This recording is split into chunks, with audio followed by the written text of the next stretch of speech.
tetap memasang spanduk larang untuk membangun di lokasi. Tapi toh dalam perjalanannya juga masih berlangsung, Pak. Nah, oleh karena itu tentu kami mengacu peraturan perundang-undangan yang berlaku bahwa pengembang teregistrasi pada tahun 2019, tetapi sampai saat ini PSU-nya belum diserahkan pemerintah kota. Padahal sesungguhnya kami dari dinas sudah menyerahkan form untuk menandatangani surat permohonan agar segera menyerahkan PSU dan surat pernyataan pelepasan dan penyerahan penguasaan atas tanah. Ini pada tanggal 30 Mei 2022. Tanggal 20 Mei 30 Mei 2022. Itu sudah diserahkan, Pak. Sudah ditandatangani, tetapi belum tuntas karena masih ada persyaratan belum dipenuhi, seperti KTP, kemudian akte pendirian perusahaan, sertifikatnya juga belum ada, kopi rencana tapak set plan yang kita saat ini ya itu doa bentuk fotokopinya saja. Yang ada baru kartu keluarga sampai sekarang. Nah, oleh karena itu mengacu ke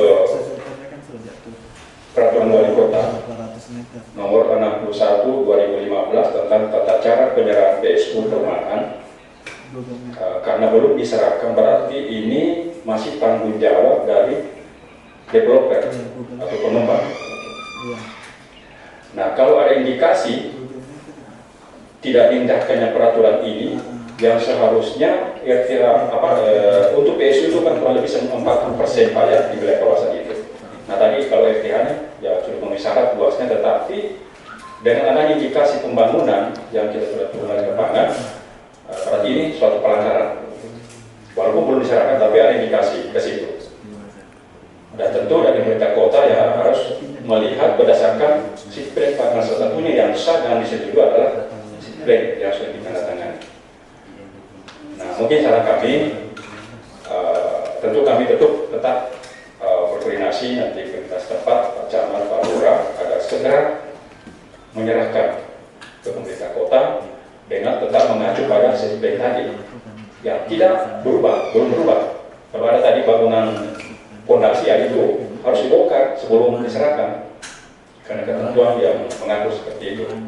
Nah, mungkin juga tentu berkoordinasi nanti dengan Satpol PP, Pak, ya, seumpama harus betul diri. Karena salah satu sanksi administratif yang kalau tidak diindahkan ini ya itu tadi perlu izin, mungkin nanti Pak PTSP bisa lakukan itu.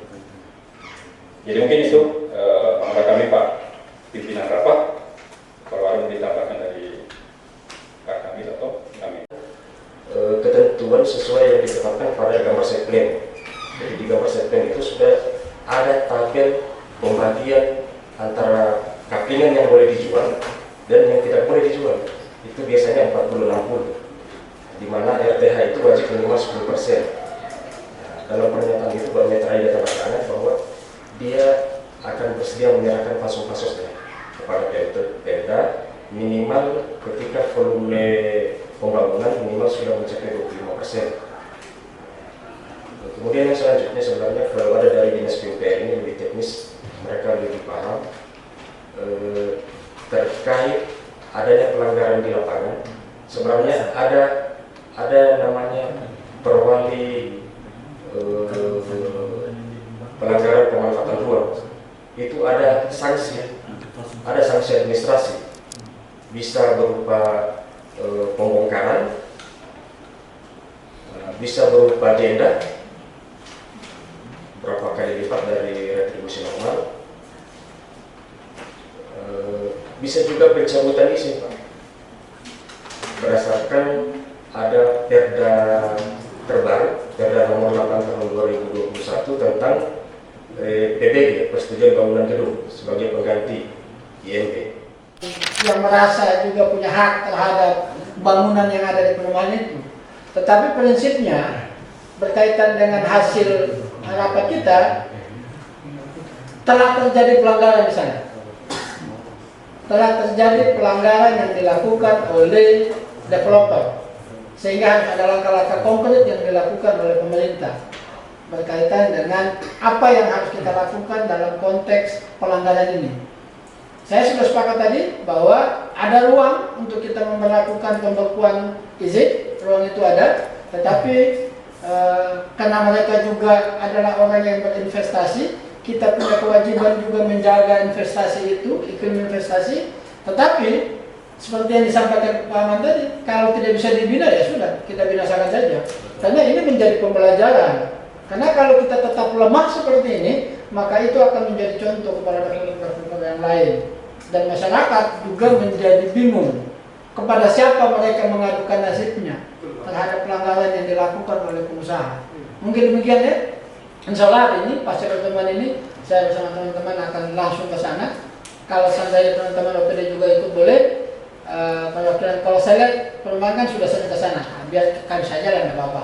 Tetapi pada prinsipnya, hasil kunjungan saya mungkin, saya akan laporkan kepada pimpinan dan akan membuahkan kesimpulan, karena saya belum bisa menyampaikan apa kesimpulannya, karena jujur kami harus lihat juga. Apalagi developer tidak hadir ini. Makanya tanpa kehadiran developer pun kita bisa mengambil tindakan.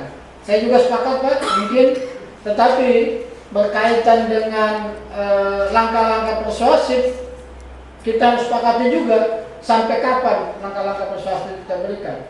Apakah dalam kurun waktu 7 kali 24 jam atau cukup 3 kali 24 jam? Karena ini sejak tahun 2020, ya. Iya.